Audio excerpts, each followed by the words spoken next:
we are simple, equal reflections of times lost long ago. I will hear their story, take hold of my own dream, be strong to see the story, and proud as me will scream. I will ride, I will fly, chase the wind and touch the sky. I will fly, chase the wind and touch the sky. Na na na na na na na na na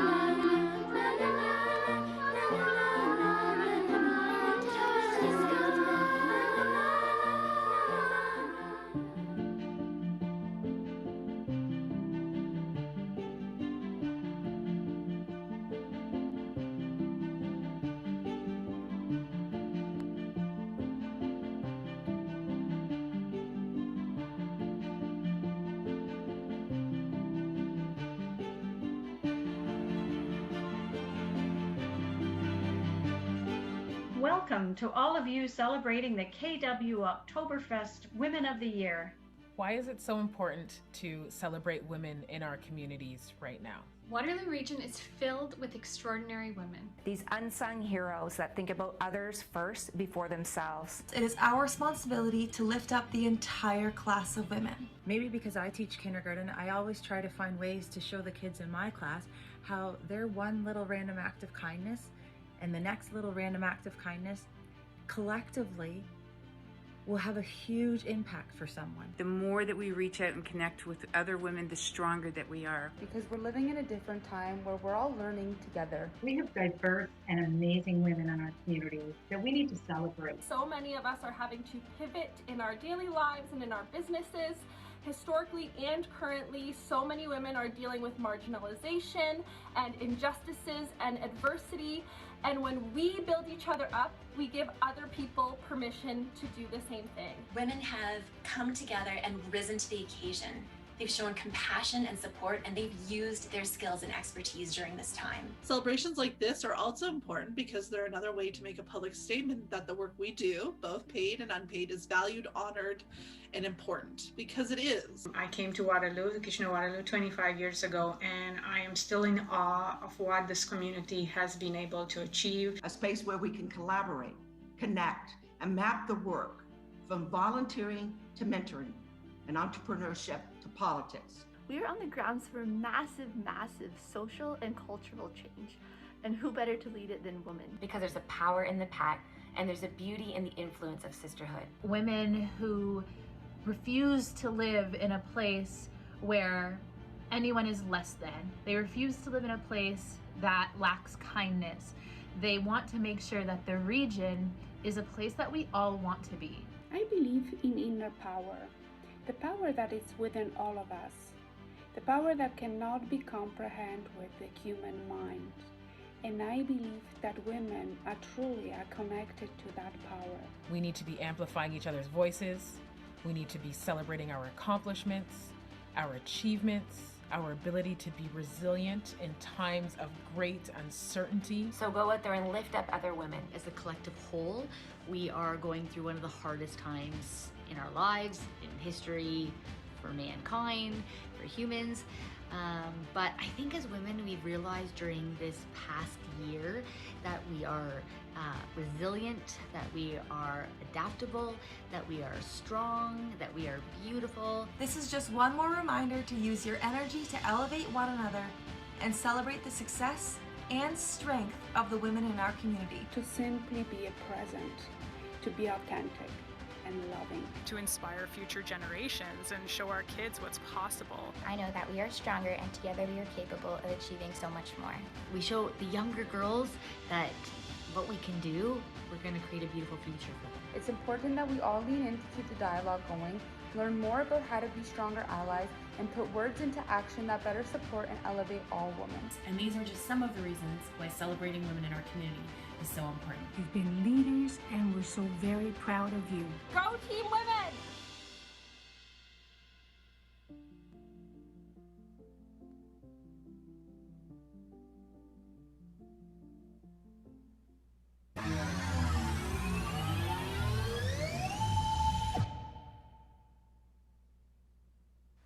Welcome to the 47th Annual Kitchener-Waterloo Oktoberfest Rogers Women of the Year Awards, coming live from the Sherwood Soundstage. We are PJ and Billy. Hello. Country 106.7. We are so glad to be here tonight, even though these are very strange times. They are strange. My curling iron didn't even know who I was. I had no idea. You got to wear a dress I got today. to wear a dress. It barely fits. It's all good, though. I found a suit that actually still fitted. That's good. It's all good. Off We to are a good good. start. We are so excited to be here tonight because this is one of the truly amazing events on the calendar every single year, because we celebrate the women who do everything in this community. They go above and beyond. They do everything for everyone, and they ask nothing in return, and that's why we celebrate them. Today we gather on the traditional territory of the neutral Anishinaabe and Haudenosaunee peoples. We recognize our responsibility to serve as stewards for the land and honor the original caretakers who came before us.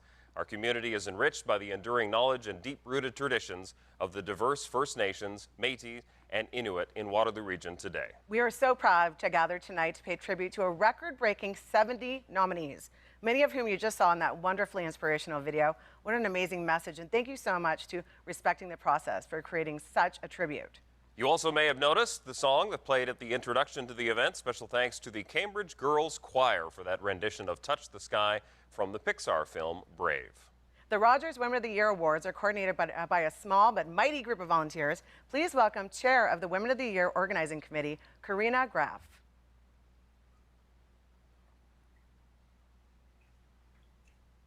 Hello, everyone, and welcome. We are thrilled to have you with us this evening.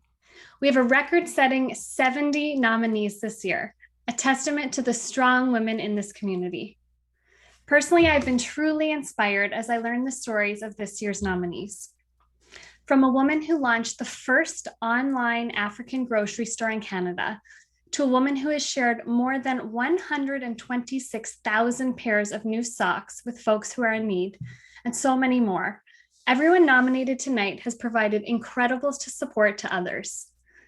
Without their efforts, Waterloo Region would not be the strong, vibrant community that we see today. At this time, I'd like to welcome all of this year's nominees. Thank you for everything that you do for our community. I'd also like to give a special welcome to all of the previous award recipients and nominees who are joining us tonight.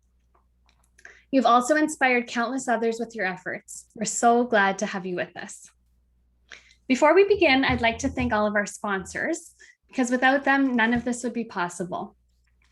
Thank you to our presenting sponsor, Rogers Communications, including Chime 96.7, Country 106.7, 570 News, and Rogers TV.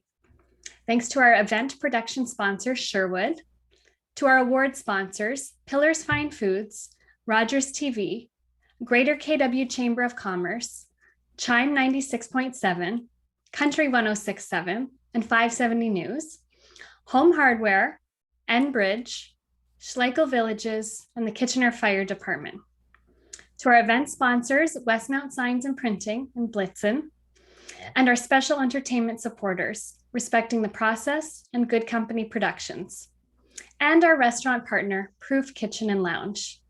And finally, thank you to everyone who's joining us tonight. Enjoy the rest of the show.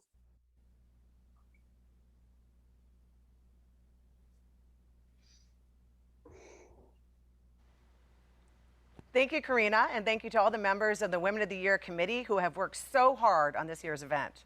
As is always the case in this region, with us this evening are many of our local dignitaries who are here to help us pay tribute to the commitment and achievement of all of our nominees.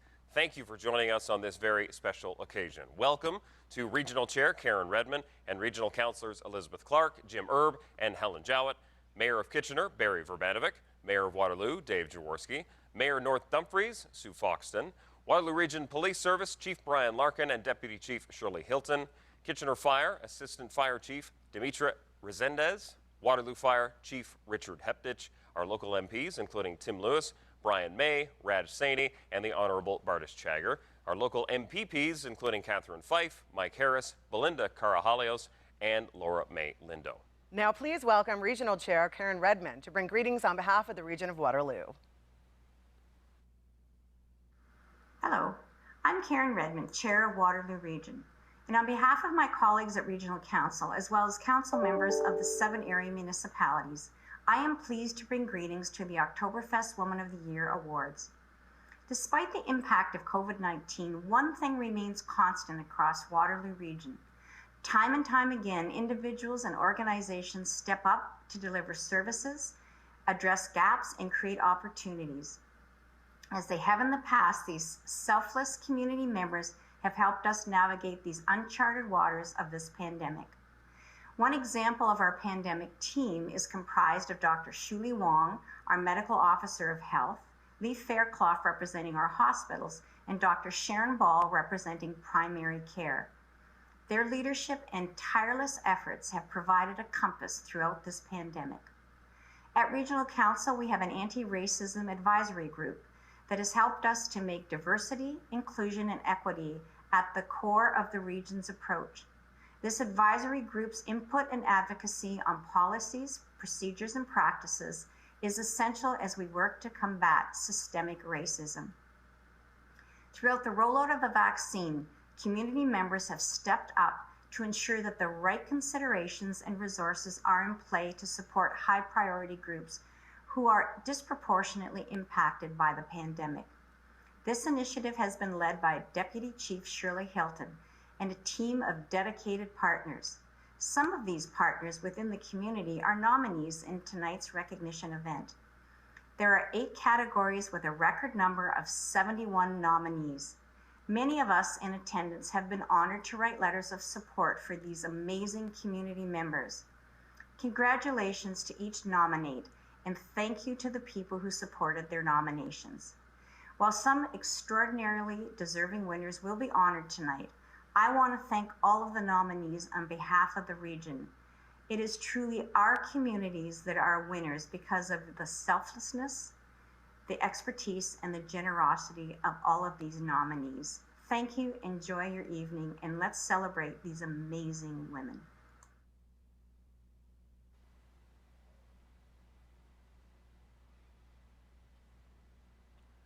Thank you, Chair Redmond. And now please welcome Tanya Belitsky, Senior Manager of Service Assurance for Rogers and the Southwestern Ontario Rise for Women Share, to bring a few words of welcome from our presenting sponsor, Rogers.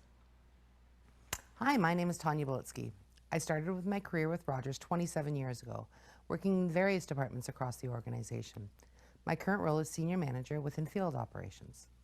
I have accepted the role of Chair for the Southwestern Ontario chapter of RISE, an employee resource group for women. I'm very excited to be a part of this amazing group. My goal this year is to increase awareness across our organization to become more diverse and inclusive, and to bring more women into our technical workforce. It's important that we have women in the pipeline to fill future leadership opportunities. We need to do a better job of letting young women know that more is possible. I'm privileged to be included in today's celebration. The women honored today are a huge inspiration. I strive to be more like each of you every day. I congratulate all of you on your outstanding accomplishments. Well done, ladies. Thank you, Tanya. Tonight's awards will be televised on Rogers TV Cable 20 on Sunday, May 23rd at 7 p.m. It certainly has been a very different year in our community. In fact, all around the world. You don't have to go anywhere to realize that things have changed. Everyone has been asked to adapt and work differently than we have in the past.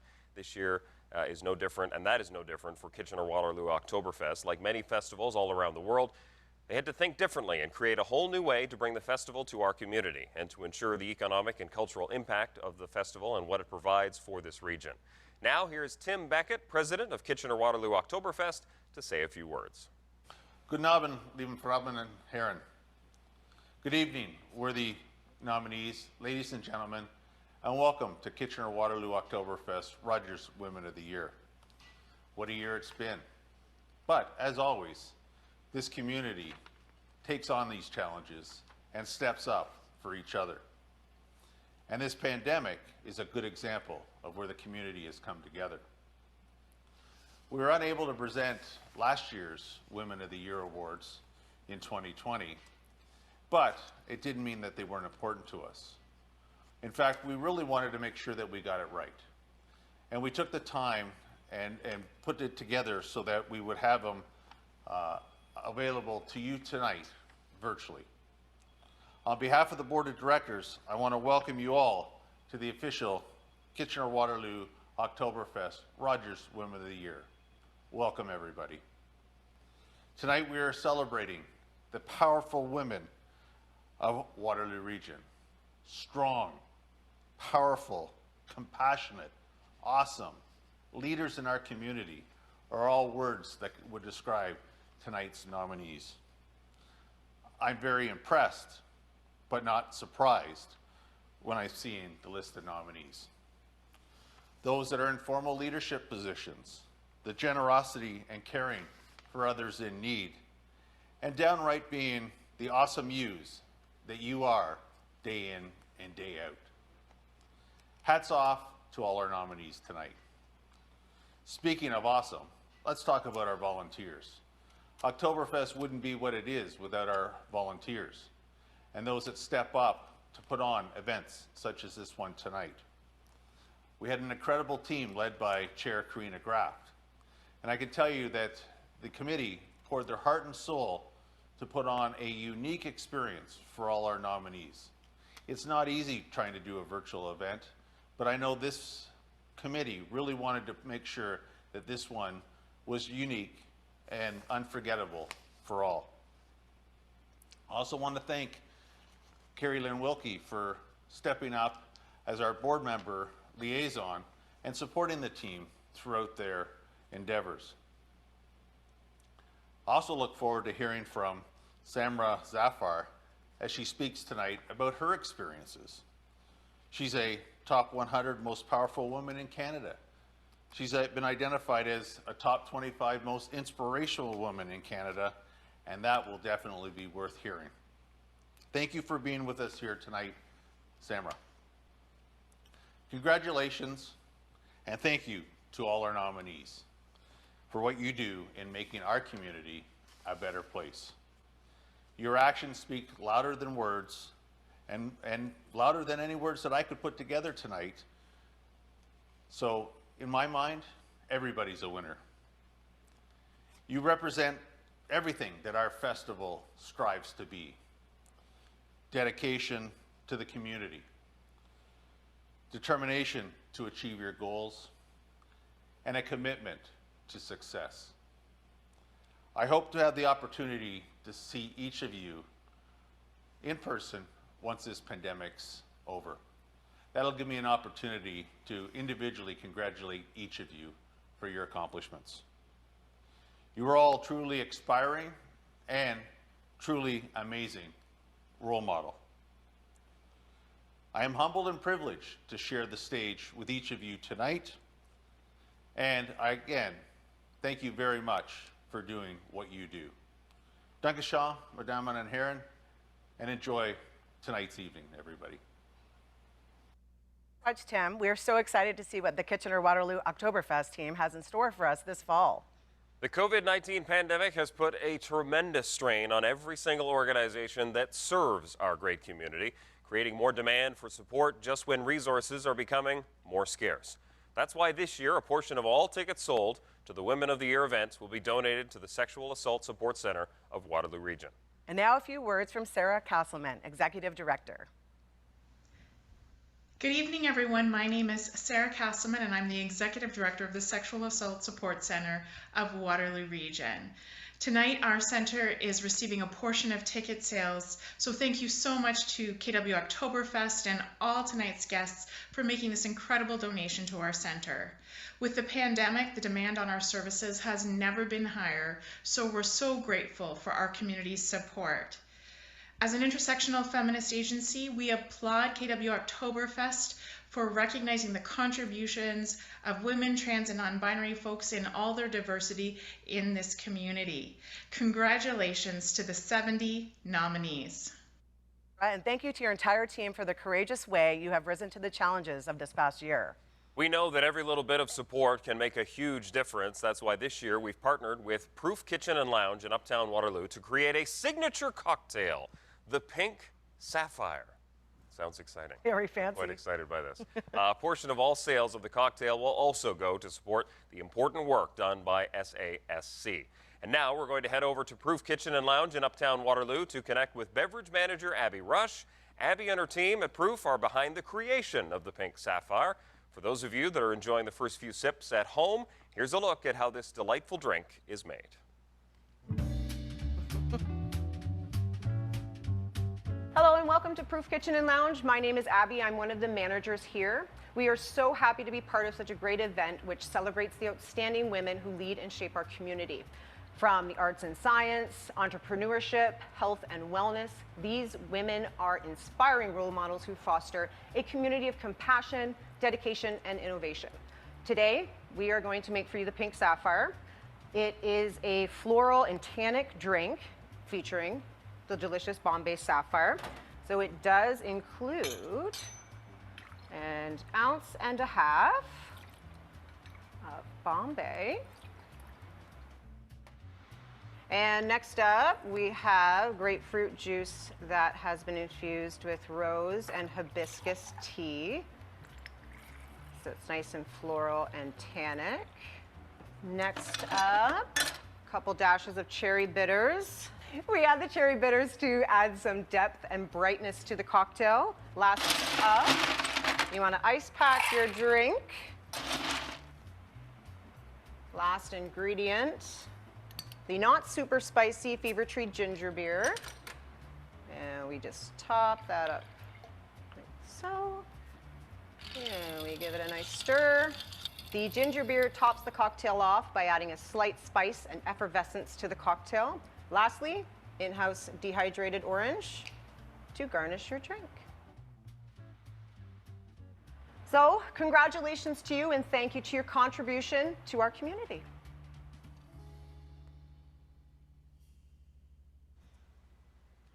Yet another reason why it's frustrating not to be in the same room as someone right now, because she could have maybe passed that across the counter. So thanks so much, Abby, and thanks to everyone at Proof Kitchen and Lounge for being our restaurant partner this year. Cheers to your creativity and resilience as well. And now for everyone enjoying this delicious cocktail at home, or any beverage for that matter, any beverage, whatever anyway, you have. we ask you to raise your glass and join us in a toast to all our amazing nominees tonight. We have a record number of women nominated across 8 award categories. And in the eyes of our community, you are all so deserving of this. Thank you and congratulations. Too bad you don't have one, PJ. You've got a glass, so. Up next, please welcome Aaron Wetzel, Kitchener-Waterloo Oktoberfest Ambassador, to introduce our exciting keynote speaker, Samra Zafar. Good evening, everybody. My name is Aaron Wetzel, and I am the 2020 Kitchener-Waterloo Oktoberfest Ambassador. I am so excited to welcome you to the first ever virtual Kitchener-Waterloo Oktoberfest Rogers Women of the Year ceremony, and congratulations to all of the nominees. I'm also very excited to be able to announce tonight's keynote speaker, Samra Zafar. Samra Zafar is an award-winning, internationally renowned speaker, best-selling author, and educator for equity, mental health, and human rights. She has been named one of the top 100 most powerful women in Canada, one of the top 25 most inspirational women in Canada, and one of the top 25 Canadian immigrants. Her book, A Good Wife, Escaping the Life I Never Chose, is based on her journey of escaping an abusive child marriage to pursue her education. She sheds light on gender-based oppression, and it was one of CBC's best books of 2019, and it is being adapted into a premium television series. Samra's work has impacted millions of people and has been extensively covered in global and national media. We are so pleased and proud to have Samra join us tonight as the keynote speaker at the 2021 Women of the Year Awards. Thank you and enjoy. Thank you so much.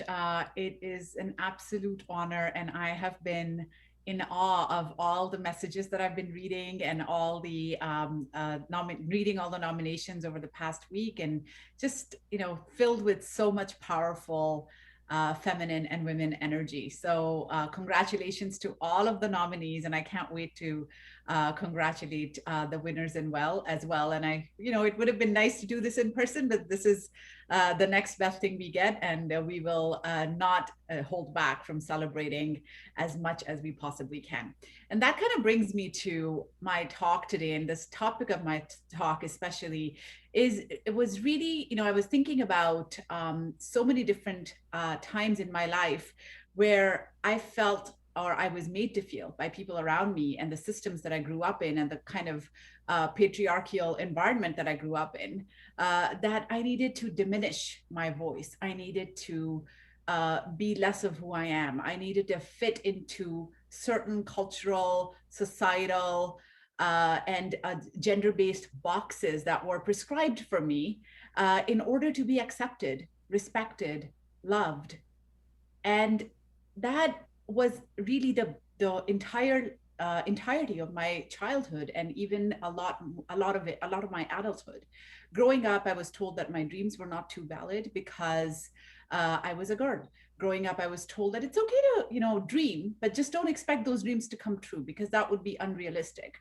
And when I was about 16 or so, my mom came into my room one day, and I was, a very happy kind of boundary pusher kind of a teenage girl. So even in my limited, very patriarchal upbringing, I was always trying to push the envelope in my own little ways. So when I wasn't allowed to play cricket outside with the boys anymore, I started my own girls cricket team in my tiny little school.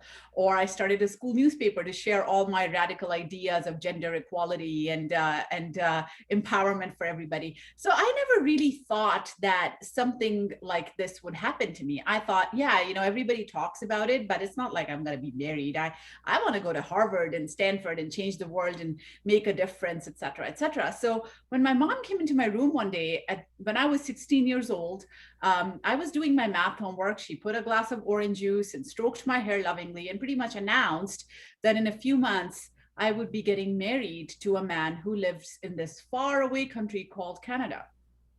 And I grew up, I'm from Pakistan, and I grew up in Abu Dhabi. So I was like, in a desert. The only thing I'd heard about Canada was snow. And so I thought she was joking. I thought, like, this can't be true. I can't possibly be married. I'm in grade 11. I'm 16. Everybody knows that I want to go to university and get an education. But everybody around me told me that that was the best thing for me. I would be ungrateful if I said no. I would be going against the norms, and I would become a bad woman and a bad girl and an ungrateful child and disobedient, et cetera, et cetera. And having been conditioned to fit into those boxes from a very young age, I didn't want to be labeled all those bad things. So I lost my voice and I lost my ability to say no. For a little while I protested, but then I just gave in. I thought, well, everybody around me is telling me this is the best thing for me. So maybe they're all right. What do I know? I'm 16.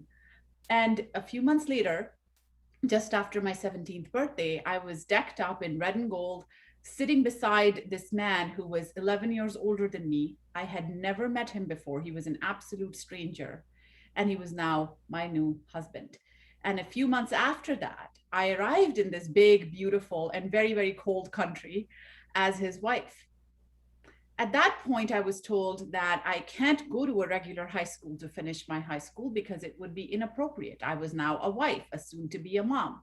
When I became a teenage mom, I was told that my job was to stay home and protect the family honor. And the fact that I wasn't being given any kind of freedom, autonomy, independence, ability to make friends, go outside, or do any of the normal things that people around me seemed to be doing, that I was being constrained for my own good, that because the women that become too independent or go out and gain too much freedom are spoiled women.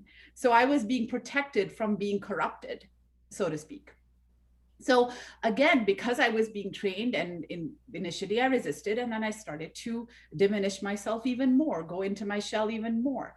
And I became a hollow shell of myself, somebody who was trying so hard to be a good wife, a good mom, a good daughter-in-law, a good woman, but somehow always falling short of that pedestal that seemed impossible to climb. And every time I fell short, I suffered the consequences. Initially, those consequences were verbal and emotional. And over time, the bruises on my soul turned into the bruises on my body. And at that point as well, whenever I would question, why is this happening to me? Why are you treating me this way? Why am I being insulted and treated with so much disrespect every single day? I would hear the words, because you deserve it. And when I heard those words every day, I started internalizing them to a point where within a few years, I really believed deep down that there is something inherently wrong with me, that I was not worthy of love, respect, kindness.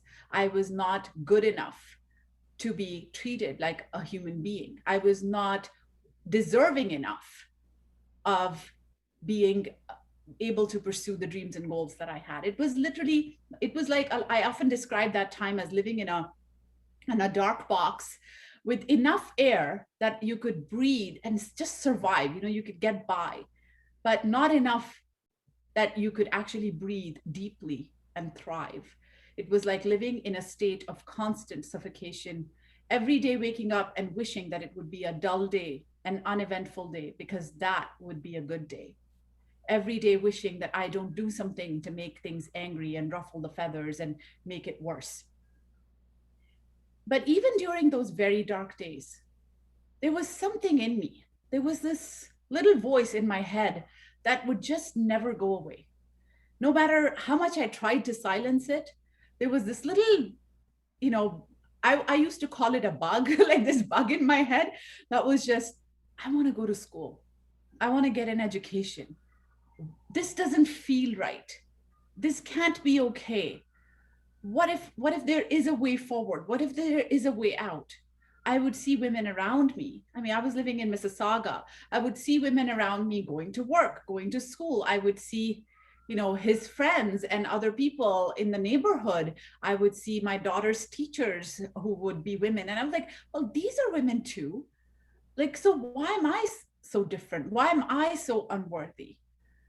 Why can't I pursue my goals and dreams? So there was this little voice in my head that would just never go away, no matter how much I tried to make it go away. So I started to think of ways I could go to school and complete my education. Going out of the house and joining a high school was a complete no-no. But I found something called the Independent Learning Center. And I called them, and the person at the other end of the line, when I first talked to them, I was actually pregnant with my older daughter. I was 18 years old. And he asked me, so how old are you? And why aren't you in school? And I said, I'm 18 and it's kind of complicated. And he said, well, most of the kids your age who are not going to regular high school and who are doing their high school courses through us are often kids who are in prison for whatever reason. And I found myself saying it's kind of the same situation, because that's really what it was like. I ended up ordering those courses nevertheless. And every day I would do my chores during the day. I would do all the big, good wife, good mom, good daughter-in-law kind of duties and serve him and his parents and take care of my baby. And then at night I would go into my room and I would study. And those few hours of doing my math questions and economics, graphs, and English essays were my escape time. At that time, I got to be just me. I got to be Samra. And it was as if that time was time that was for me and my soul. It took me about 4 or 5 years to finish my high school courses, 6 credits that I needed. I applied to university. And even though I got in, I couldn't go right away because I was denied OSAP, because OSAP looks at household funding, household income, family income, and his income was above the threshold, even though I never had a penny on me. So I knew that I needed to find a way to make money at home. Going out of the house and getting a job was not allowed. I wasn't even allowed to go into my own backyard. So how do I make money from home? And that inspiration came when I was actually out at the grocery store with my mother-in-law. And you know how you get out of the cashier line and you see community board with people's ad, like selling TV, like, old school Kijiji, but in like real life form. And I started to think, oh, wow, somebody's like, there's an ad for babysitting services. People can actually make money with that. And at that time, Kijiji was just starting up. So I started putting ads online and I established a home daycare.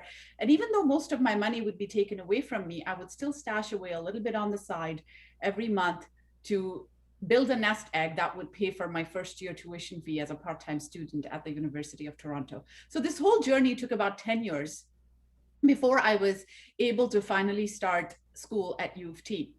And as a part-time student, I was given very strict instructions: don't talk to anyone, don't make any friends, don't raise your hand in class. In other words, be invisible. But slowly, the walls started to crumble. People were starting to say, hey, how did you solve that question? You got such great marks on that test. Do you want to study with us? Do you want to grab coffee? Do you want to go to the student pub tomorrow? It's half price chicken wings on Tuesday. And this was the first time I was actually feeling included. I was feeling that I was part of something. I was being treated with kindness, respect, dignity, humanity, admiration for who I was, not because of some gender role that I did fit into or didn't fit into. And it opened my mind, and I started questioning, why am I being treated with so much kindness if there is something so deeply wrong and flawed about me? And that's when I started really questioning that notion. And one day I stumbled upon the Health and Counseling Center at the university, which had a bunch of questions. There was a sign outside. Do you feel intimidated? Do you feel like you don't have a voice? You can't speak up? It was as if that sign was calling out to me. I went in and I made an appointment.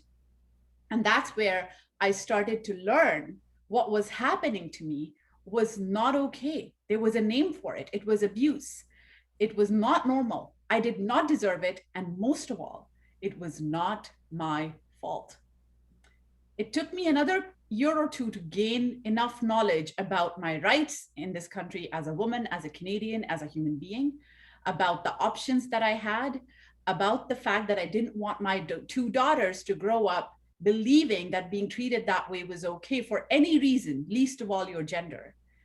And when I left the marriage, I was in my second year of university. I was 28 years old.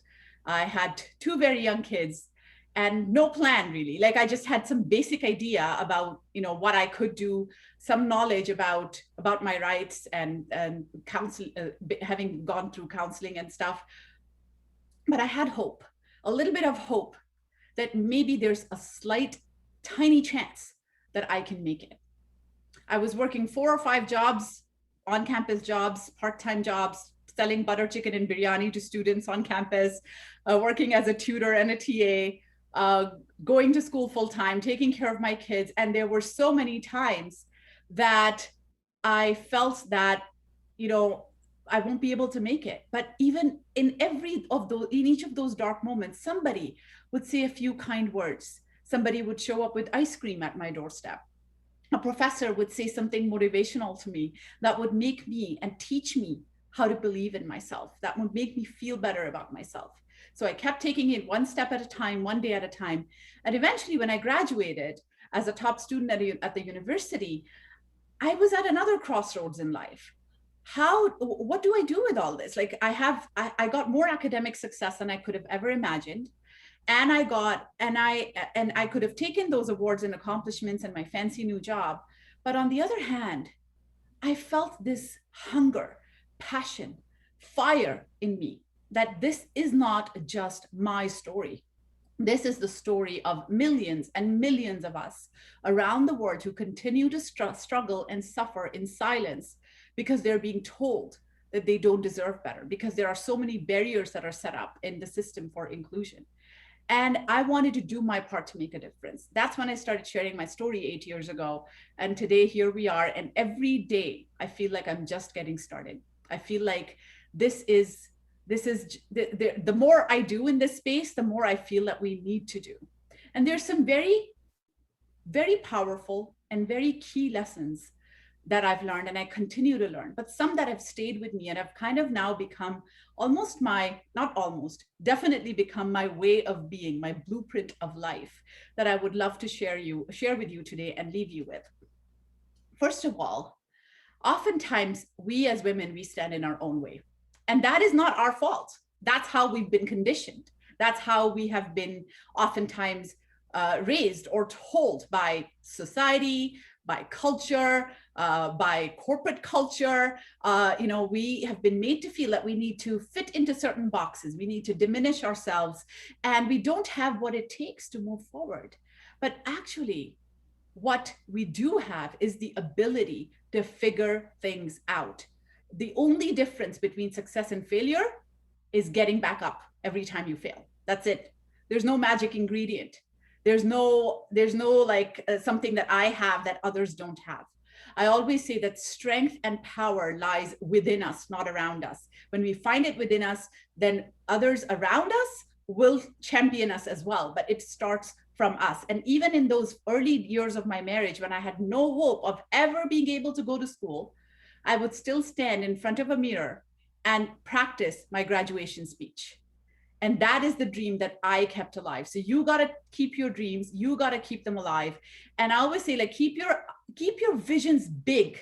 Don't diminish your vision, but keep your eyes on the very next step. It's all those little steps that I took over the course of my life. And I never had a crystal ball or some kind of, fortune teller, that I have all my ducks in a row. I just had hope, courage, and the ability to just figure things out as I went along. And those are the things that I carry myself. Like, I'm making some big changes in my life right now. I don't know what the outcomes are, but I do know that I have the ability to figure things out as they go along. So take those risks and break those boxes. Secondly, surrounding ourselves with the right people. If you're not getting what you need from the people who are around you to be truly yourself and to reach your potential, that does not mean that you're asking for the wrong things. You're simply asking the wrong people.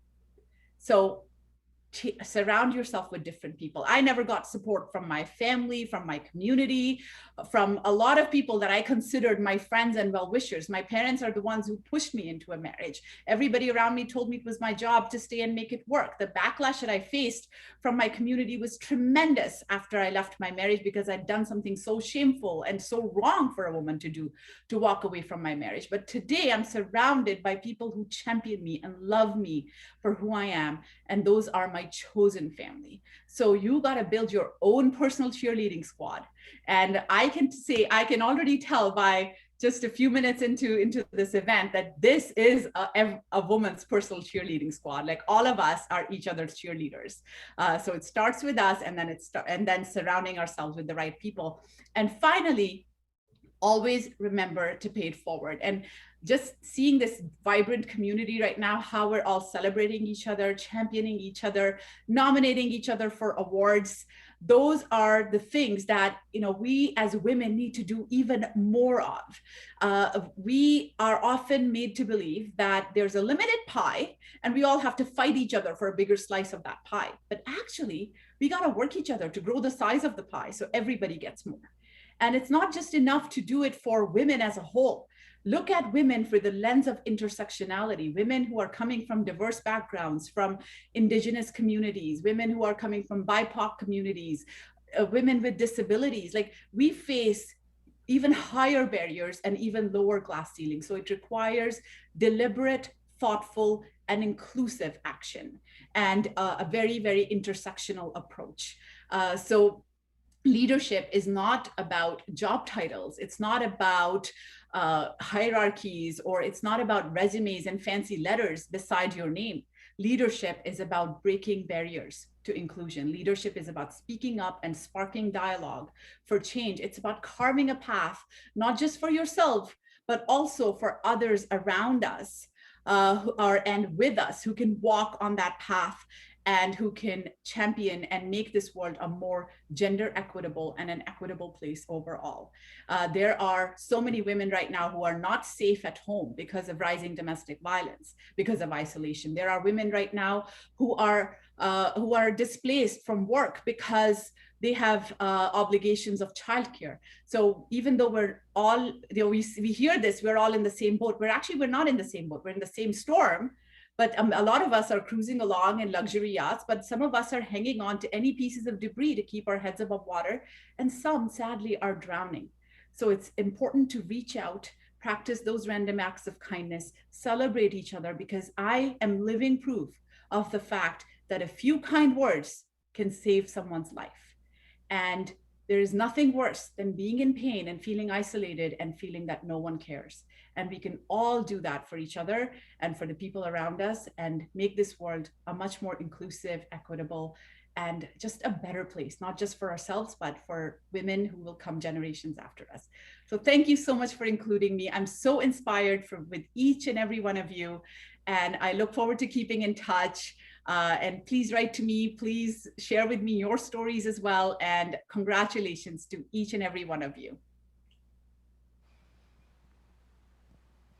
Thank you so much, Samara. I mean, that's an amazing speech and an amazing speaking engagement from someone who has been through so much. And I think my takeaway from that is for all of you women out there, especially the young ones that are just watching this and hearing about some of these amazing women, keep your visions big. It's a great way of looking at life going forward. Keep your visions big going forward.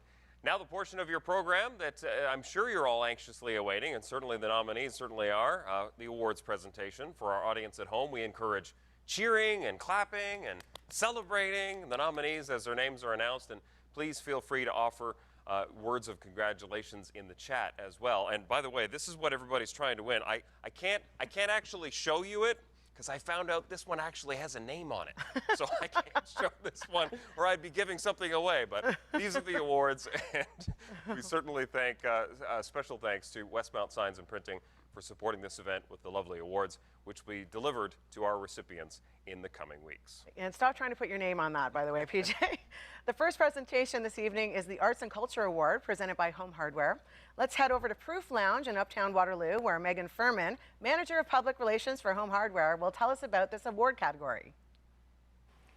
My name is Megan Furman, Public Relations Manager at Home Hardware, and we are so thrilled to support the 2021 Women of the Year Awards. I am proud to introduce the award category for Arts and Culture, honoring women who have contributed to the diverse and vibrant community of Waterloo Region. The award encompasses written word, film, music, dance, community festivals, and so much more.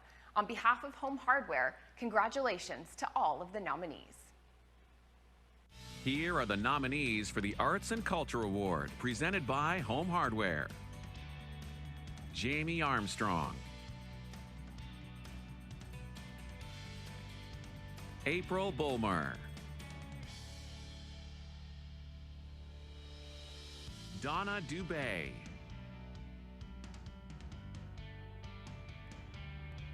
Jennifer Farquhar, Rupan Gruel, Marsha Horvat, Mona Musa, Lisa O'Connell, Brenda Reed,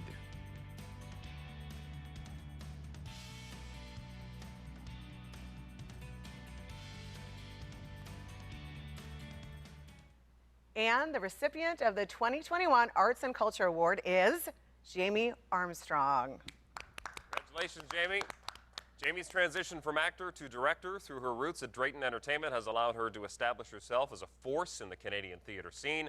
Both on stage and off, she embodies positive traits that young women, emerging artists, and our local community can look to for inspiration. Jamie persevered in the pandemic, involving Enchanted Entertainment, specializing in children's character events, to include significant charitable contributions across Canada. She initiated #ShareYourMagic to encourage others to give back through acts of kindness, including partnerships highlighting frontline workers, promoting awareness for artist support, and facilitating opportunities for unemployed local performers. Now over to Jamie, who is joining us live from home. Oh my goodness. Well, thank you so much. What an amazing honor to be considered for this. I would like to say that I would like for our new normal to not be receiving any awards in the future in my pajama pants and a dress shirt, but that's just me. I would just like to thank the committee for moving forward with this celebration of so many incredible women, as well as everyone who took the time to write letters and nominate all of the women in all of these categories. I think that 2020 was a tough year for everyone. It was definitely a year of constantly adjusting and pivoting and working to find just these little glimmers of hope as each month passed. For artists and arts organizations, it was pretty unbearable as our work is very intertwined with who we are. My small business, Enchanted Entertainment, I started it in honor of my mother, Carlene, who passed away of breast cancer in 2009. And she was the most inspiring, generous, charitable person that I have ever had the good fortune to know. She used to tell me that there is always a silver lining in any situation. I knew that when COVID-19 began impacting us, that it was my chance to make my little difference and find new things to care about in the absence of the industry that I love, the theater industry. I would like to thank my colleagues at Enchanted Entertainment for always jumping on board and inspiring my vision of how we can help facilitate opportunity and change. Alex Moustakis and everyone at Drayton Entertainment for introducing me to this incredible Waterloo region. JP Thibodeau for trusting me to adapt and help create a new theatrical medium. And of course, my family and friends with whom it wouldn't have been possible to survive this past year. Lastly, I would really like to thank all of the women who are highlighted here tonight for your sense of community, your sense of female empowerment, and your commitment to change. Thank you so much for all that you do to make this community feel so special. What an inspirational night. Congratulations to Jamie Armstrong, once again, our Arts and Culture Award recipient. And next is the Community Service Award presented by Rogers TV. Let's join Anandi Carroll-Woolery, host of Your Region This Week on Rogers TV, to introduce the award. Hello, my name is Anandi Carroll-Woolery, host of Your Region This Week on Rogers TV. We at Rogers TV are so proud to be part of this event, honoring the women who make our community great. In particular, we are happy to be sponsoring the award category for community service. Community is a big part of what Rogers TV is all about. This award honors women who make volunteerism and community service a way of life, demonstrating compassion and dedication to their chosen cause. Often working behind the scenes, their contributions help to connect citizens and solve community problems. Congratulations to all of the nominees from Rogers TV. Here are the nominees for the Community Service Award, presented by Rogers TV. Linda Abshoff, Siobhan Bonesteel, Andrea Davidson, Salam Debs, Sharon Gilroy Dreyer, Nadine Green, Joy Huggins, Tessa Jennison, Bobby Kennedy, Corey Kimson, Sylvia Kolednik,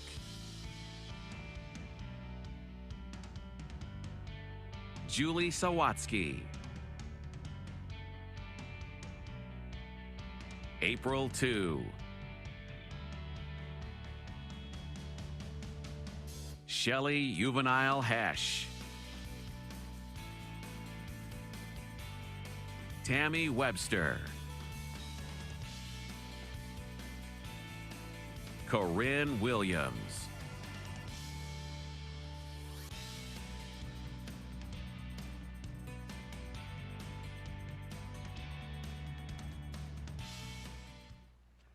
And the recipient of the 2021 Community Service Award is Julie Sawatsky. Congratulations, Julie. What began as a family project giving food from their fridge to those in need in downtown Kitchener has grown into a bustling volunteer organization under Julie's leadership. Julie saw more needs than her family could support and immediately created a Facebook group asking for donations of items and time. Her call to action received immediate support as 5,000 Facebook members responded. How Julie was able to mobilize thousands of volunteers and touch the lives of so many people in need was nothing short of incredible. She truly leads by example. Julie's mission at 519 Community Connection has grown to be so much more, with outreach events, an urban meal program, emergency food hampers, and support with transition from shelter to housing for those most vulnerable residents of Waterloo Region.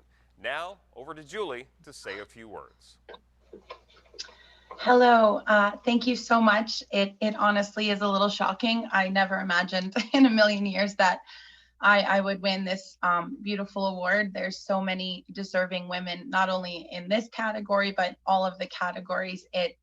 It's just incredible to be in a community where there's so many amazing women making moves every day, inspiring one another, lifting one another up, and encouraging one another. It truly is something special that I think we can all take away from this pandemic. It really has brought a lot of people closer together, and it's allowed a lot of us to bring some of our dreams to fruition. At the beginning of this pandemic, March 30th is when I started my little humble group on Facebook, 519 Community Collective. And it really blows my mind to see how things can be possible when people really band together and really just put all of our judgments, all of our differences, all of our personalities, and all of our own desires aside to really try to change our community for good. And none of this would have been possible without my amazing family, our incredible administration team, Becky, Amanda, Rick, Lisa, Spalmenka, Carrie, Candace, and Anna, and Leah and Sadia. Sorry, don't want to forget anyone. But these amazing folks that have band together with me and have trusted my vision for the community have just been nothing short of incredible. And it's no surprise that 90% of our administration team is comprised of amazing women who want to step up. And a lot of the people who help out in our community group are full-time working folks. And we all volunteer 100% of our time to this community. And it's been so incredibly inspiring for me to see people just join along and do the things. We just actually, exciting news, we just took over a community garden space where we are going to have a beautiful community garden to add on to the many food initiatives that we run. But I just have to say that it truly is very humbling to be included in this group of women. When I look at the list, it's just, I'm almost like brought to tears because it truly is amazing to see how many women have just risen and gone above and beyond the call of duty through this pandemic and before and even after this, I'm sure. So thank you so much to everyone who helped to make this night possible. I know it probably wasn't very easy to do something online like this, but we all really appreciate it. And I hope you all have an amazing night. Thank you so much for the nomination and everyone who helped put that together. It's truly humbling for me and I really appreciate it, and promise you that I'll continue to do the things, and anyone who wants to join in the movement of just caring for people in our community, you're more than welcome to join, because the more hands on deck, the better for sure. Congratulations again, Julie Sawatsky, our Community Service Award recipient.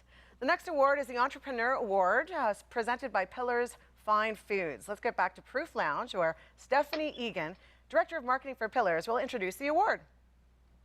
Hello, my name is Stephanie Egan, Director of Marketing from Pillars Fine Foods. Pillars has been a proud sponsor of the Women of the Year event for many years, and this year we are honored to present the Entrepreneur Award category at a time when being an entrepreneur has been particularly challenging. The Entrepreneur Award is presented to a woman who has started or managed a new business venture contributing to the innovation and growth of the local economy.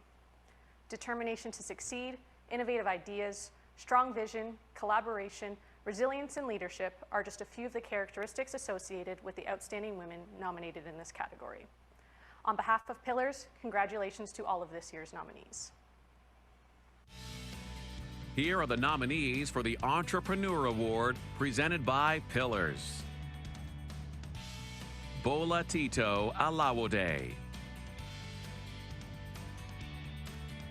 Shelby Bailing. Irene Devaris. Sandra Gibson. Gosha Jurgil. Leah Mackey.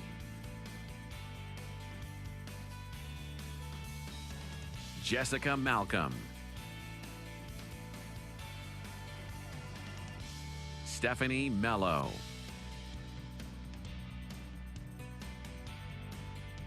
Ainsley Poirier Craig. Tracy Valco. Jill Zappatelli.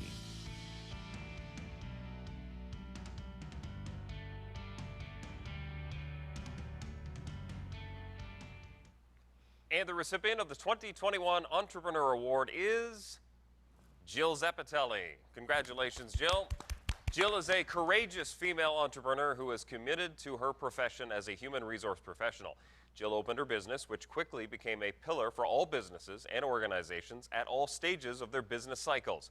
Jill instinctively knew entrepreneurs would need and benefit from HR expertise to navigate other facets of their business. Plus, what better way to understand the complexities of entrepreneurship than to become one yourself and predicate your entrepreneurial success on other entrepreneurs' success. H2R Solutions has quickly grown to a team of 12 staff and is established as a strong employer brand.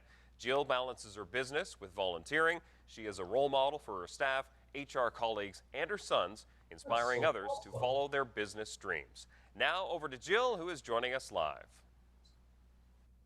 Hi, everyone. Trying to hold back the tears here. Oh, my goodness. And I'm so not a crier.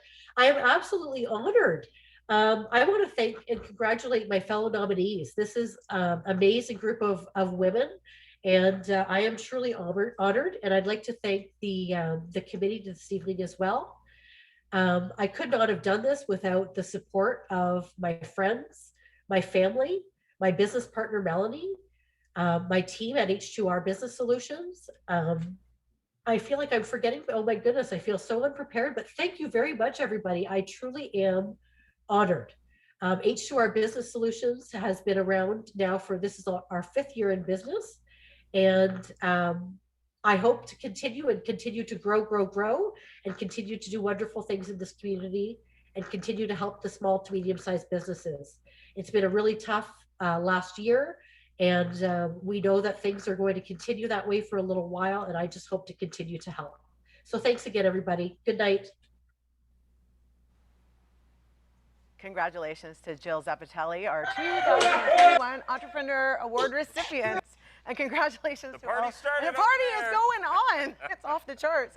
Before we move on to the next award, I think it's time for some music up in here. Don't you think so? Okay. All right. We are so excited to have a special musical performance by local artist Jessie T, courtesy of Good Company Productions. Jessie T brings a distinctive songwriting and soulful sound. In 2016, Jessie released her debut factor-funded album Reckless Heart to national acclaim, sharing stages with some of Canada's top musicians, including Dallas Smith, Michelle Wright, and Adam Gregory.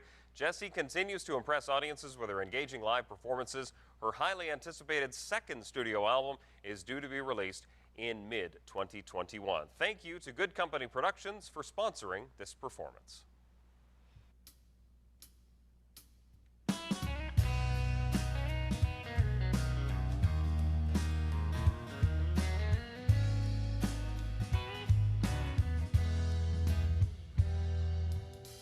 Mom and Dad made sure to raise me, so I know how to be a lady. And things like that, they don't go out of style. Well, drive-ins, phone calls, and roses, diamond ring, one knee proposes. Things like that, you should they make me smile. I know you're an old-fashioned kind of guy, and I'm an old-fashioned girl. The rules are made to be broken. Big old brand new world. Wedding don't need me dressed in white. A princess doesn't always need a knight. We don't need love at first sight.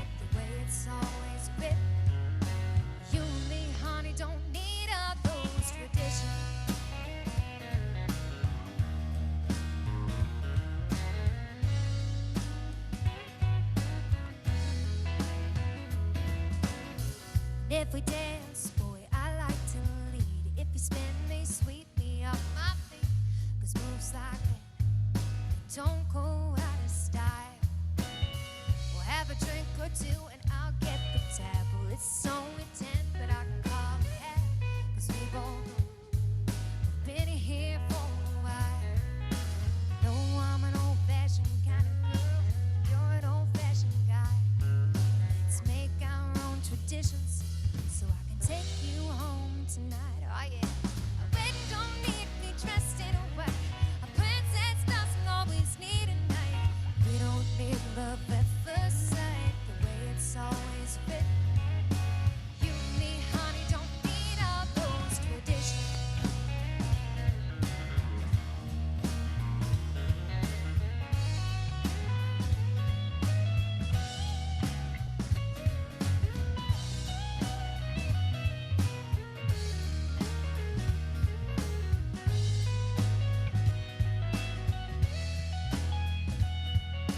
I know you're an old-fashioned kind of guy, and I'm an old-fashioned girl.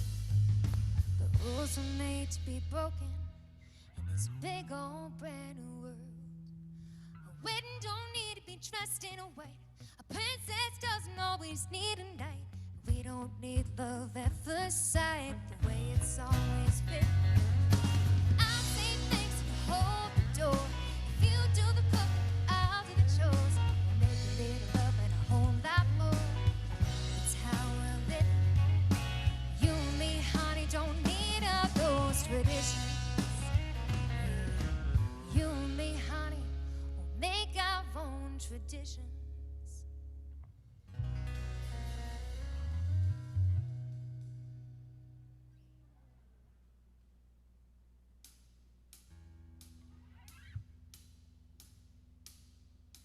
First love kind of feeling.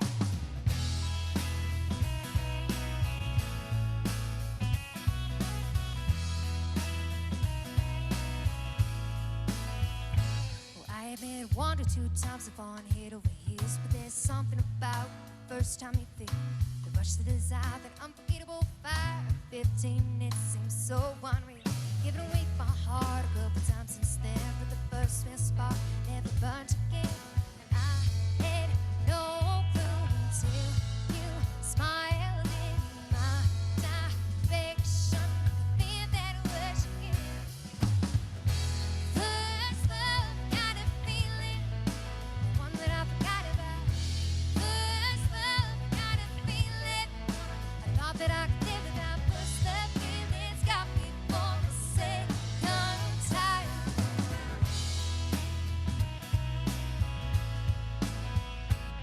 I wasn't looking for love, but it was plain to see that love was clear. Looking for me, we were standing there, muddy boots, brown hair, and any book could see that you had me before you said hello. Those deep blue eyes made me feel that rush again. First love kind of feeling, the one that I forgot about. First love kind of feeling, the one I thought that I could live without. First love feelings got me for the sake I'm tired.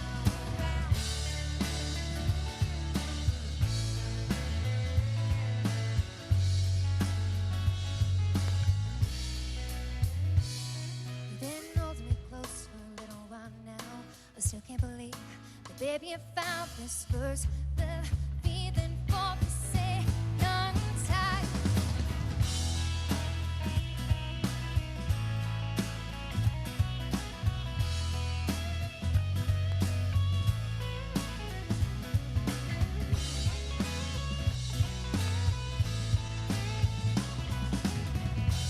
First love kind of feeling, the one that I forgot about.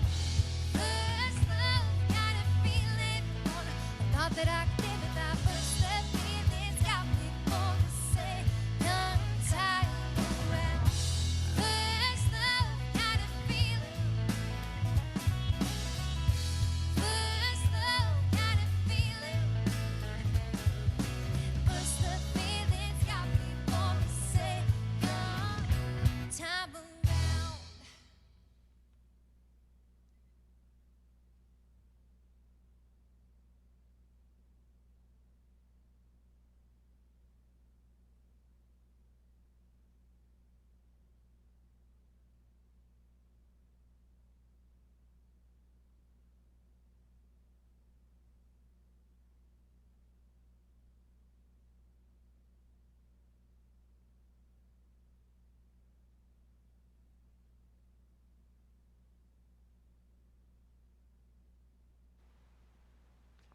Welcome back to the Women of the Year Awards, live from the Sherwood Sound stage. And thank you again to Good Company Productions for presenting that wonderful performance by Jessie T. Great job.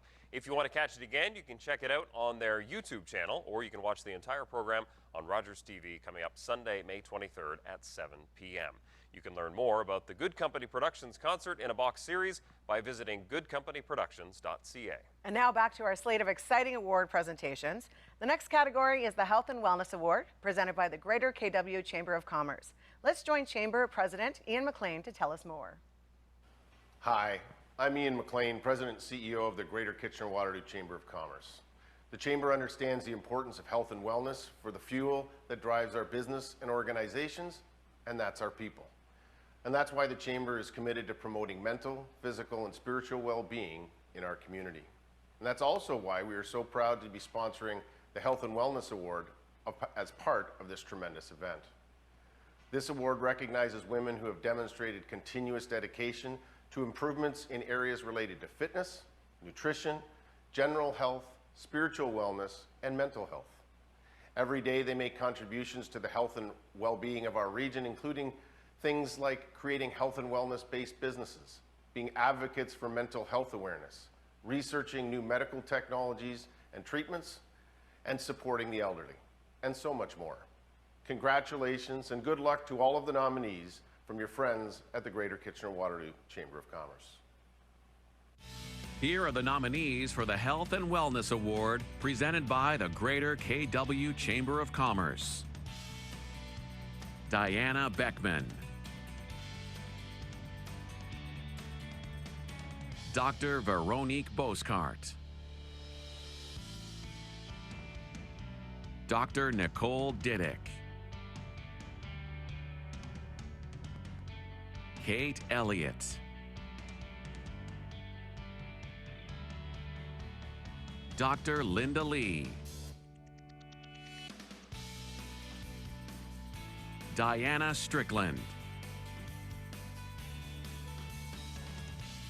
Michelle Wine,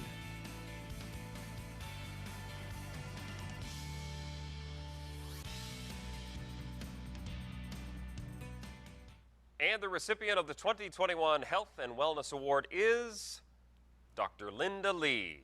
Congratulations. Not only does Dr. Lee provide excellent dementia care to her patients, she has worked tirelessly throughout her career to spread her novel approach of interprofessional care to other communities. Early in her career, Dr. Lee became aware that people with dementia were going undiagnosed and undertreated. She witnessed the challenges that patients and their families faced, so she chose to do something about it. She revolutionized dementia care by creating the Mint Memory Clinic model. It integrates assessment, treatment planning, and links to community supports all under one roof. Patients are supported by a team: physician, nurse, pharmacist, social work, and occupational therapy. What started as one clinic in Kitchener has grown to be an internationally recognized model of care with over 110 locations across Canada. Now over to Dr. Lee, who is joining us live. Oh my goodness, this is such an incredible honor. I am humbled to be in the presence of so many women who are outstanding, and thank you for all that you do for your community. It is just such a privilege to have been honored, to have been nominated for this award, and thank you. My husband and I have been in KW for more than 30 years. We have raised our family here, and we've always wanted to give back to the community and do that through better health care. And I've been truly privileged to work with so many who have shared in the vision of better health care for older persons, including the Mint Memory Clinic team, who are all women, and the Center for Family Medicine, which has a lot of women and a lot of men. Thank you. Thank you to the Schlegel Research Institute for Aging and so many more. And especially I'm so grateful for my husband, the love of my life, my kids, my grandkids, who bring such joy and make everything worthwhile.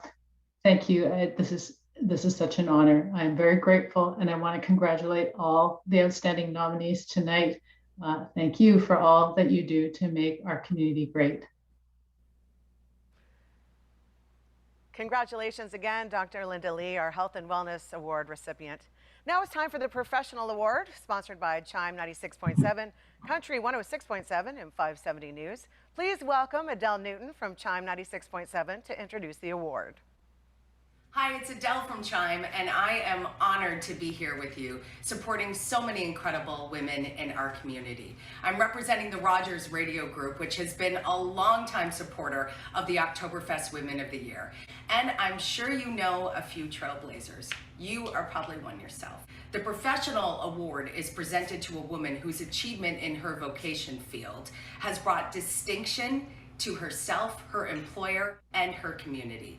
This award reflects a high level of commitment to professional growth and personal pride in the nominee's employment. Congratulations to all the nominees. Here are the nominees for the Professional Award presented by Rogers Radio Group.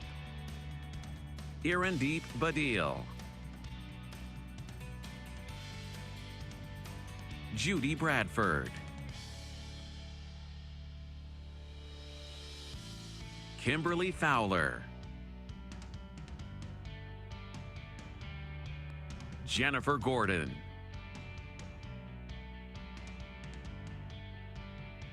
Colleen James, Catherine Kitchen, Patricia Polischuk, Lisa Toner, Sandy Young,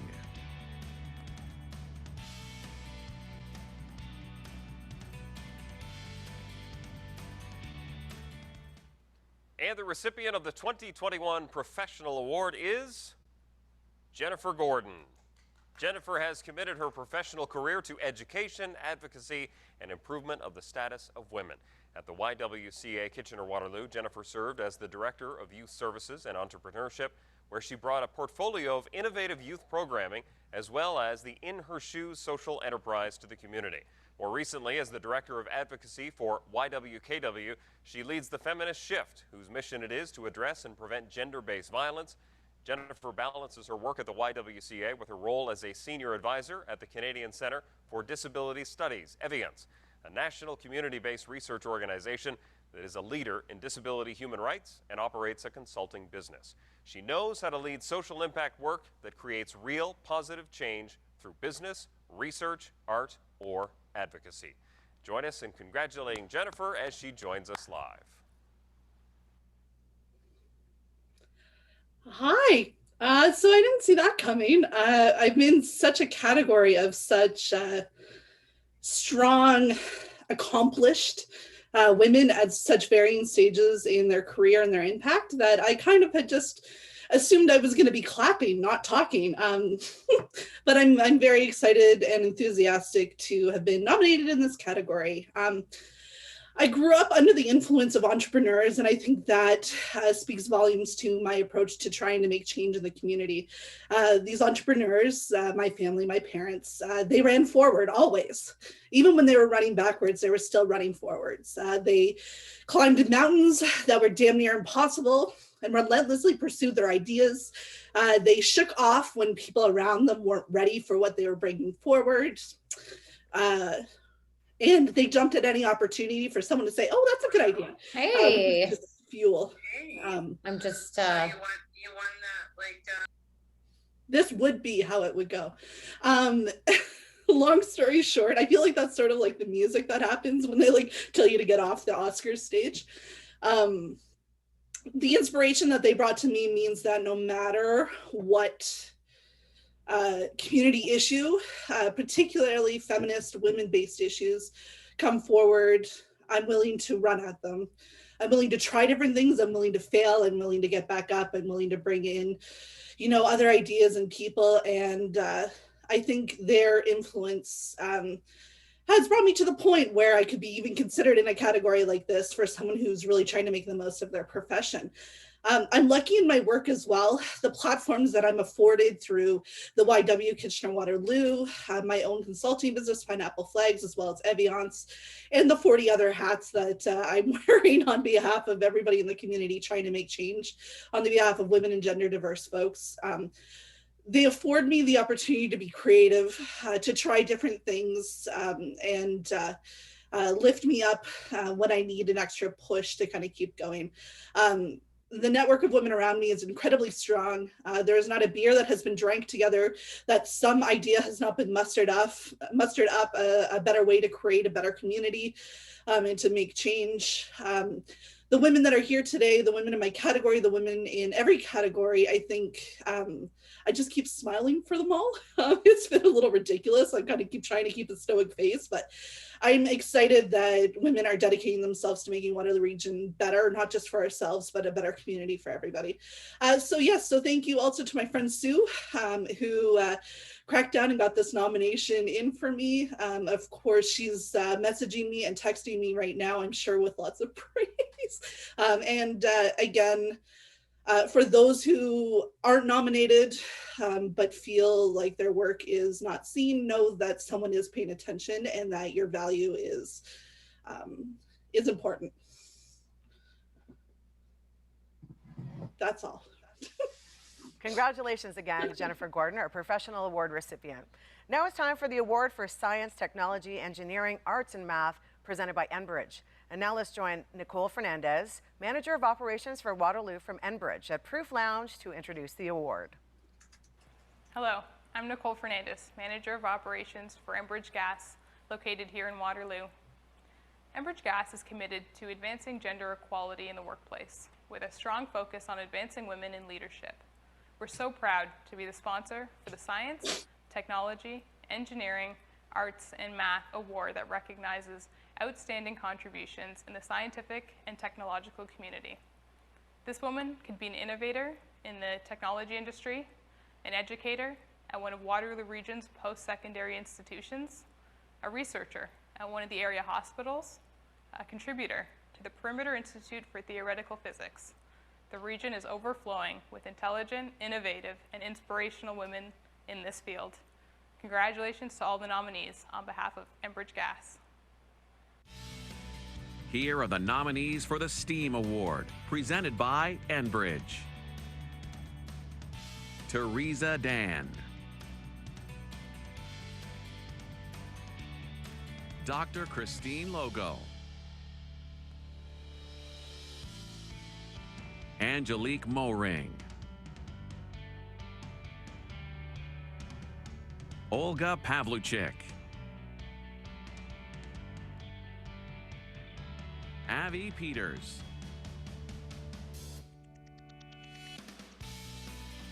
Laura Pojay. Karishma Pumani. Sherry Shannon Vanstone. Komal Singh.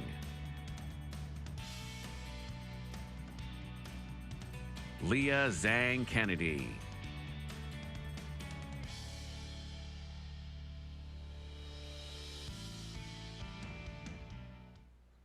And the award recipient for the 2021 Award for Science, Technology, Engineering, Arts, and Math is Sherry Shannon Vanstone. Congratulations, Sherry. Sherry's lived experience as a girl growing up in an era where few women pursued the study of mathematics was the start of her journey to become a trailblazer in the STEAM field. While involved in her career and several business startups, Sherry actively engaged in volunteer work that inspired the next generation of female STEAM leaders. From the Women in Communications and Technology Group to her educational outreach with the Perimeter Institute and academic institutions, Sherry seldom passes up the chance to speak to girls who need to see and hear from a woman in STEAM. Sherry was unable to join us today. Congratulations, though, Sherry. And this was actually the award that I was holding earlier. This is the one that I was holding up that I couldn't put the name up, so it's an actual award. Sherry, we've got your award. It's right here. I'll take good care of it, and we'll make sure that we get it to you. So congratulations once again. Okay, moving on. It is our pleasure to introduce a very special musical performance tonight by hometown country superstars, the Reclaws. Stuart and Jenna jumped at the chance to be here tonight, as did I when given the opportunity, and so much so because of the memories that they have with Country 106.7's longtime morning host, Jennifer Campbell. She lost her battle with cancer this past February, and for people who don't know already, Stuart and Jenna, their first radio interview ever before the Reclaws became the Reclaws, their first interview on radio was with Jennifer Campbell. So it's no surprise at all that when they were asked to help out tonight, they were more than happy to do so. Jennifer often credited her love of country music to its simplicity, and like so many in the country music world, describe it as 3 chords and the truth. With that, please give a warm welcome to the Reclaws. Hey guys, it's the Reclaws. We are so proud to be a part of the KW Oktoberfest Women of the Year Awards. This year we lost our good friend and long-term host of these awards, Jennifer Campbell from Country 106.7. Jennifer Campbell was such a light. She was our first ever interview ever. Terrifying, but she made us feel important, like we actually mattered and what we had to say, people cared. Yeah, and she was just such a strong woman. Like walking into that room was just, she was so comfortable, and to be a woman walking in and seeing that, it was such a beautiful influence. And I just remember her feeling, she was so supportive of us and what we were doing, even though we really had not a lot going on. She was a light, and we'll miss her. Yes, we will. Jen, this is for you. Boys roll up like they own the place. Girls dress down with the plaids around their waist. Every Friday, Saturday, Chevrolet out kicking up dust on that 2-lane highway. No shame, just doing us, 'cause we are those born and raised on summer days. Every small town song sings about. Oh, and we run every red light at your midnight. We turn up when that sun sinks down. Oh, you were the spark of a lighter smoke from a bonfire, blue jean all nighters, killing time, killing it with hometown kids, with the hometown kids. That's John. Well, headlights lit, we run these streets. We're home crowd, home team, homecoming, kings and queens. Every Friday, Saturday, same thing. Everybody meets up on a backwoods, backyard, back porch, never gonna grow up. 'Cause we are those born and raised on summer days. Every small town song sings about. Oh, and we run every red light at your midnight. We turn up when that sun sinks down. Oh, you were the spark of a light of smoke from a bonfire, blue jean all nighters, killing time, killing it with the hometown kids, with the hometown kids. Woman of the Year. Here we go. Every Friday, Saturday, Chevrolet out kicking up dust. Every Friday, Saturday, same thing, just doing us. 'Cause we are those born and raised on summer days. Every small town song sings about. And we run every red light at your midnight. We turn up when that sun sinks down. Oh, you were the spark of a light of smoke from a bonfire, blue jean all nighters, killing time, killing it with the hometown kids. Oh, with the hometown kids, with the hometown kids. One more time, with the hometown kids. Thank you guys. Thank you for having us. To Jen Reclaws. Campbell, we love you. Love you, Jen. Thank you to the Reclaws. What a wonderful tribute to Jennifer Campbell. That was amazing. The next award is the Young Adult category. Let's join Kathy Marks from Kitchener Fire to introduce the award. Hello, my name is Kathy Marks, Program Manager for the Kitchener Fire Department. The Kitchener Fire Department are very proud and excited to continue to sponsor the Young Adult Award category, particularly this year as it's been a tough one for young people. This award recognizes young women between the age of 14 and 21 who are actively involved in the community, whether it be volunteering, fundraising, extracurricular school activity, or social activism. All the nominees are future leaders of our community. Congratulations to all of you from the Kitchener Fire Department. Here are the nominees for the Young Adult Award presented by Kitchener Fire. Fatima Awan, Samantha Hurd, Nicolina Lesick, Jasmine Marinelli, Kirsten Mosey, Mariko Shimoda, Emma Spence,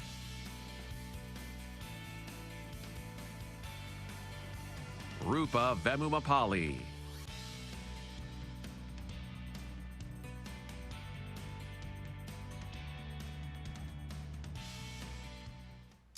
And the award recipient for the 2021 Young Adult Award is Fatima Awan.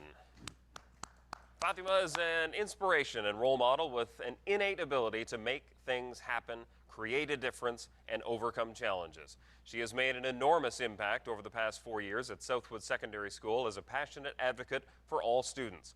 Fatima is an engaged community leader of youth programs at Kinbridge Community Center, actively involved in committees, and as president of School Activity Council, as well as an active fundraiser, accumulating over 1,000 hours of volunteer time.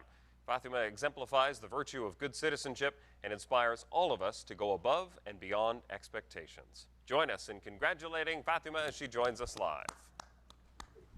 Hi guys, I hope everyone's doing well. So I'm actually blown away and shocked for this, and I would like to congratulate all the nominees because I think we're all exceptional women and we're doing great things. I would like to thank Allah Ta'ala for this honor and blessing, as well as thank you to my parents, my friends, my support system.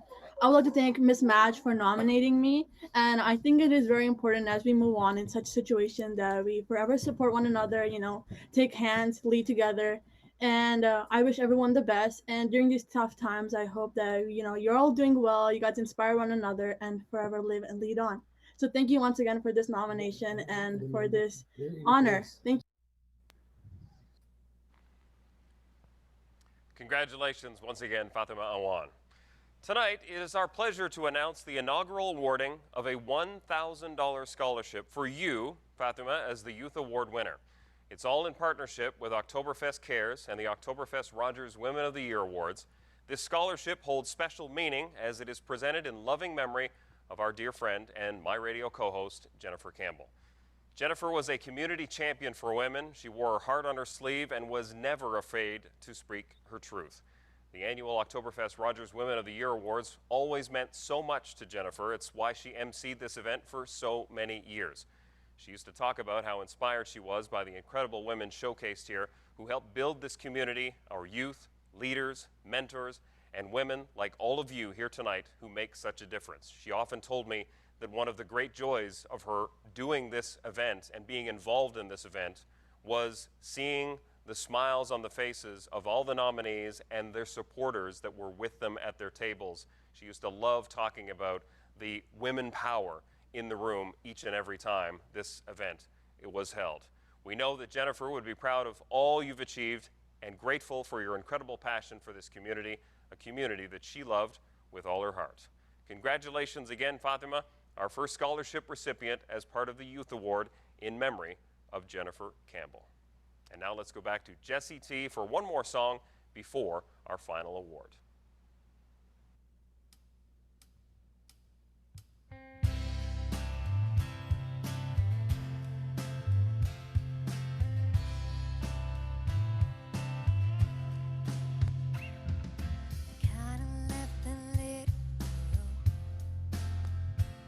She's a burn mark on the ceiling, a rebel kind of spirit, the kind of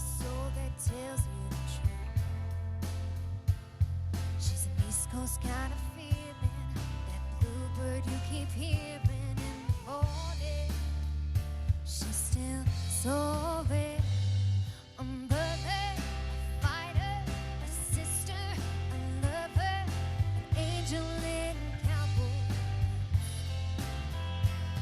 A singer, a dancer, a hopeless romantic, one of a kind, it's true. Hey, Jennifer, this one's for you.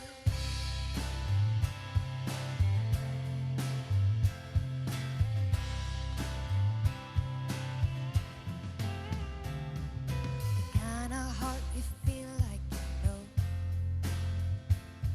full of fire, faith, and whiskey, a rock star and a hippie, the kind of voice that carries you home. She's the song that you keep singing, she keeps on resonating when you need it. You can feel it. A mother, a fighter, a sister, a lover, an angel in cowboy. A singer, a dancer, a hopeless romantic, one of a kind, it's true. Hey, Jennifer, this one's for all the laughs and all the tears, all the moments that brought us here. 1,000 years we'll be in love, yeah, we'll thank you when the sun comes up.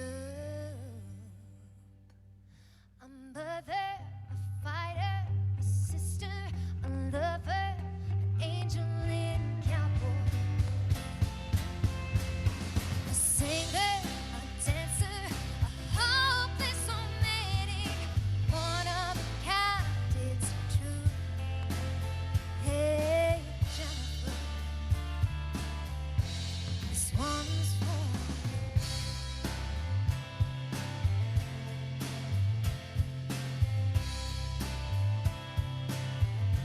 This one's for you.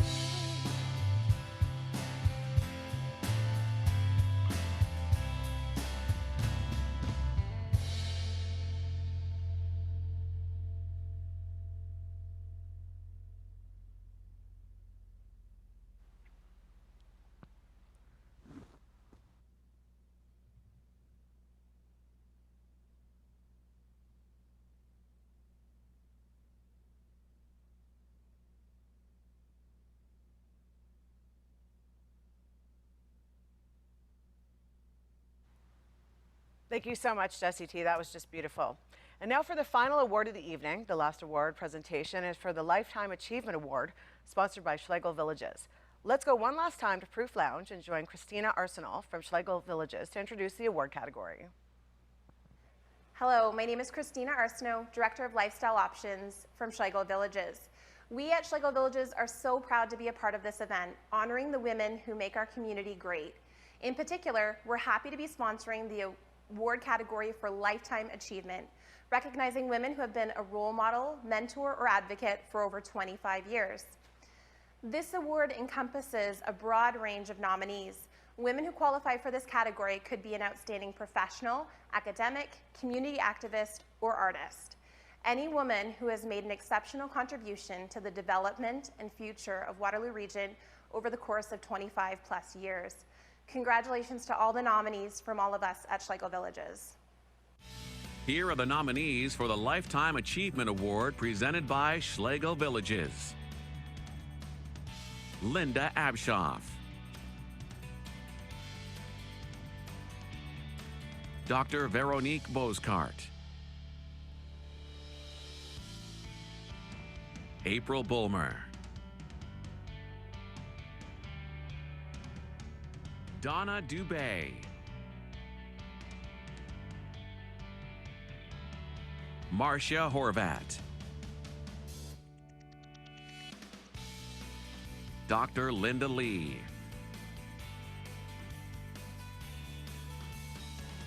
Patricia Polischuk,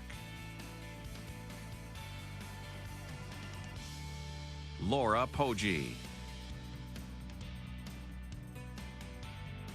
Sherry Shannon Vanstone.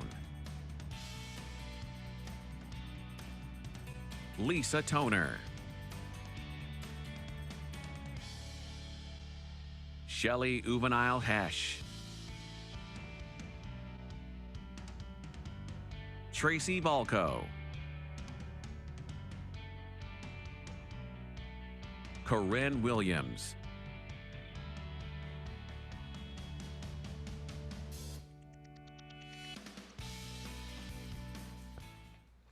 And the award recipient for the 2021 Lifetime Achievement Award is Donna Dubé.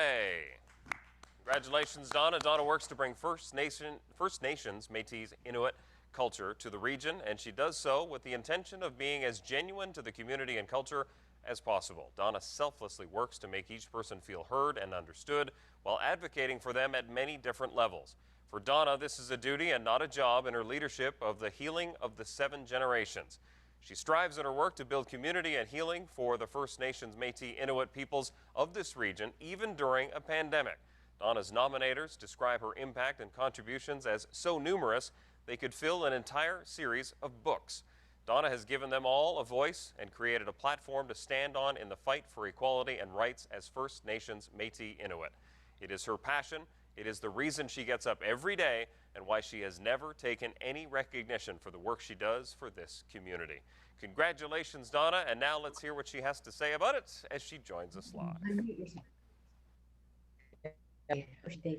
Wow, what a surprise. I'll say thank you to the creator, Noah Songwindiso. I would like to say thank you so much to my community, and thank you to my family and my husband. And you know, I love what I do. I would do it for nothing. I have done it for nothing at some point in time in the 20 years. I would like to say thank you to all the wonderful women that were nominated for the categories that they were chosen tonight. Thank you to those who have won, and never stop what you're doing. Just continue. Keep striving for what is the best for all around you.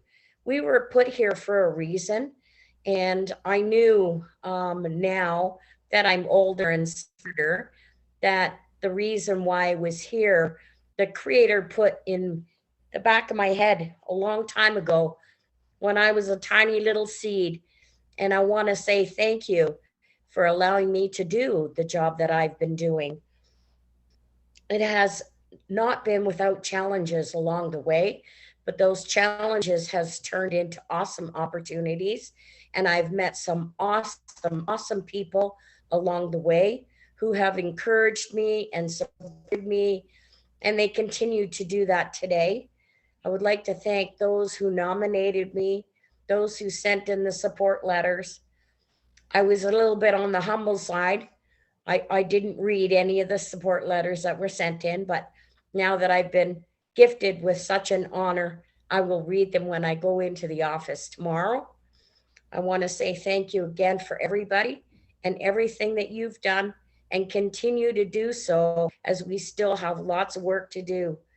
We're all strong, courageous women, and we know what is the best that we can do when we go ahead and do it. So I say thank you again. Thank you. Congratulations to our 2021 Lifetime Achievement Award recipient, Donna Dubé. Wow, I mean, this has been amazing. So I want everybody to make sure that they are, you know, the cameras are on. Make sure your cameras are on. We want you to join us in congratulating all of our KW Oktoberfest Rogers Women of the Year Award recipients for the year 2021. Congratulations to you all. We would now like to welcome back Karina Graf, Chair of the Women of the Year Organizing Committee.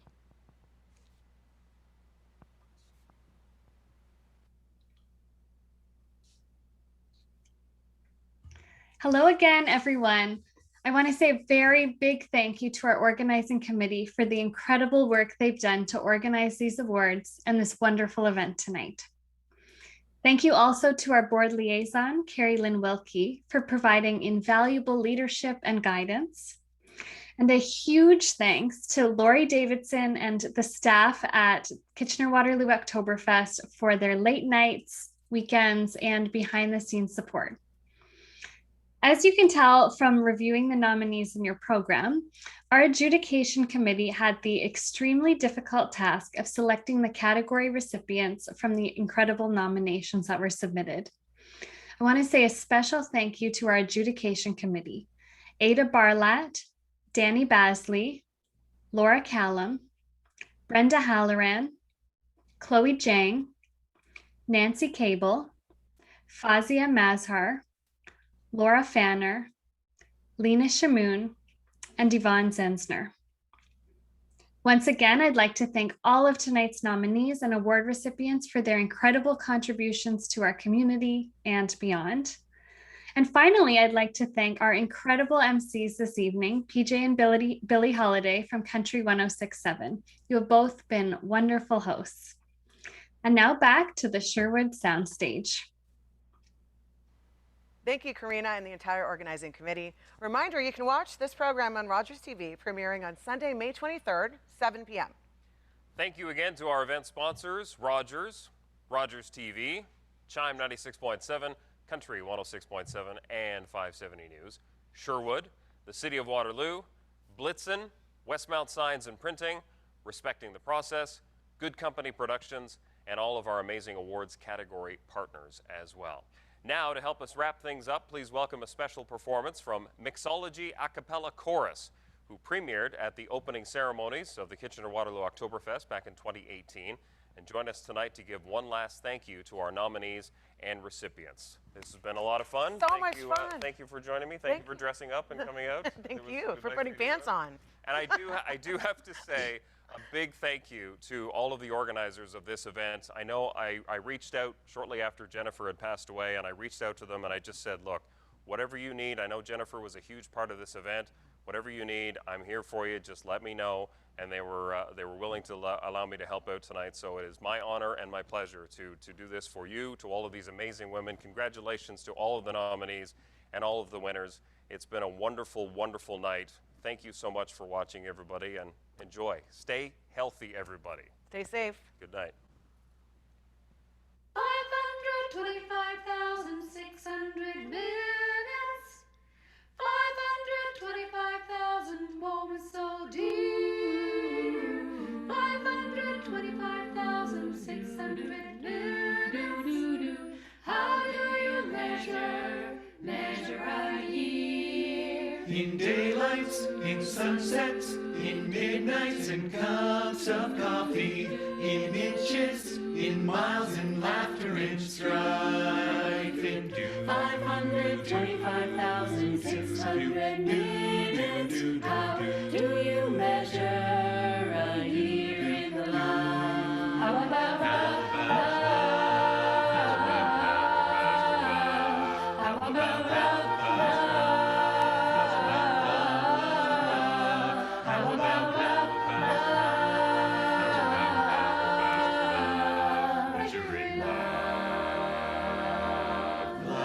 seasons of